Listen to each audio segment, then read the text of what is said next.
Disember 1963, pembentangan belanjawan Malaysia yang pertama. Pada hari ini dalam tahun 1963, belanjawan Malaysia yang pertama iaitu bagi tahun 1964 dibentangkan oleh Tuan Tan Siew Sin, Menteri Kewangan di Parlimen Kuala Lumpur. Peruntukan sebanyak $1,470 juta diusulkan oleh Kementerian Kewangan bagi membangunkan Malaysia secara keseluruhannya. Daripada jumlah ini, sebanyak $1,254 juta difokuskan bagi pembangunan di bahagian semenanjung Malaysia.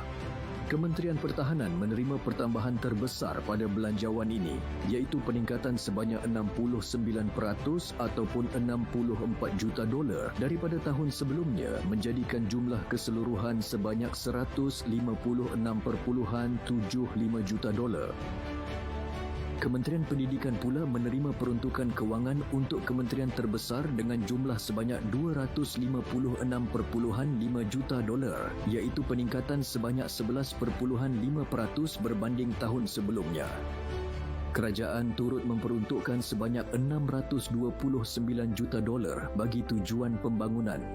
Dengan peruntukan ini, penduduk luar bandar akan dapat menikmati kemajuan dalam rancangan pembangunan negara yang sedang pesat dilancarkan.